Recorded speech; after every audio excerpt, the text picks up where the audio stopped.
శ్రీ గురుభ్యో నమః. శ్రీమతి రామానుజాయ నమః. శ్రీవాస్తు ప్రేక్షకులకి నమస్కారం.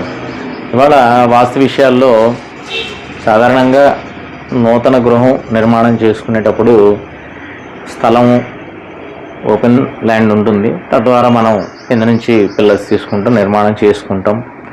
దానికి ఏమీ ఇబ్బందులు ఉండవు. శాస్త్ర ప్రకారంగా ఫాలో అయితే ఇబ్బందులు ఉండవు.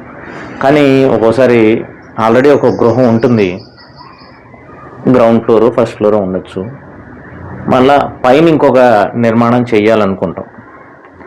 అయితే పైన నిర్మాణం చేయాలి అనుకున్నప్పుడు ఆల్రెడీ ఉన్న పిల్లర్స్ ఏవైతే ఉన్నాయో దాని ప్రకారం నిర్మాణం చేసుకోవడం పద్ధతి.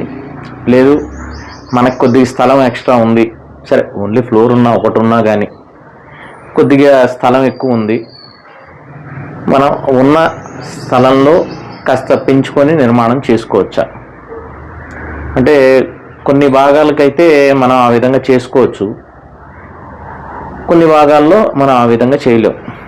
ముఖ్యంగా తూర్పు ఉత్తరాలు కనుక మనకి స్థలం ఉండి ఒకవేళ మనం కొద్దిగా నిర్మాణం పెంచుకోవాలి అనుకున్నప్పుడు అది ఎంతవరకు పెంచుకోవచ్చు అనేది ఒకసారి ఉన్న స్థలానికి, ఆ ఉన్న ఖాళీ స్థలానికి, ఉన్న గృహానికి చూసుకొని దాని ప్రకారంగా మనం అవకాశం ఉన్నంత వరకు పెంచుకునే అవకాశం ఉంటే పెంచుకోవచ్చు. కానీ అదే దక్షిణం కానీ పడమర కానీ ఇప్పుడు కట్టేసాం, పొరపాటున స్థలం వదిలేసాం, దాన్ని ఇప్పుడు మళ్ళా పెంచుకోవాలి అని అనుకుంటే మాత్రం అట్లా పెంచుకునే పద్ధతి ఉండదు. కంపల్సరీ దక్షిణం కానీ పడమర కానీ పొరపాటునో తెలియకో మనం ఎప్పుడైనా కానీ కాస్త స్థలాన్ని అంటే అవసరాన్ని మించి కనుక మనం వదిలేస్తే దాన్ని ఉన్న ఇంటి నుంచి ఆ భాగం వైపు అటు పడమర కానీ ఇటు దక్షిణం కానీ అమాంతం రూమ్ని మనం పెంచుకునే అవకాశం ఉండదు. ఏదైనా కావచ్చు, అది 5 అడుగులు కావచ్చు, 10 అడుగులు కావచ్చు, ఎంతైనా కావచ్చు.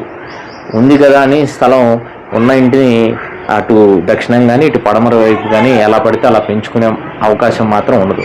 అలా ఒకవేళ పెంచుకోవాలనుకుంటే ఇప్పుడున్న ఇల్లు ఏదైతే ఉంటుందో దాన్ని తొలగించి మళ్ళీ దక్షిణం నుంచి కానీ పడమర నుంచి కానీ ఖాయం చేసుకొని నిర్మాణం చేసుకోవాలి. అంతేగాని యాస్టీజ్గా ఉన్న ఇంటిని దక్షిణ పడమరలు మాత్రం మనం పెంచుకొని నిర్మాణం చేసుకోవడం అనేది అంత మంచి పద్ధతి కాదు. జై శ్రీమన్నారాయణ. వాస్తు సంబంధించి మరిన్ని విశేషాలు తెలుసుకోవడానికి, మీ ఇంటి ప్లానింగ్ మరియు వాస్తు సమస్యలు తెలుసుకోవడానికి మా ఛానల్ సబ్స్క్రైబ్ చేయండి, లైక్ చేయండి, అలాగే షేర్ చేయండి.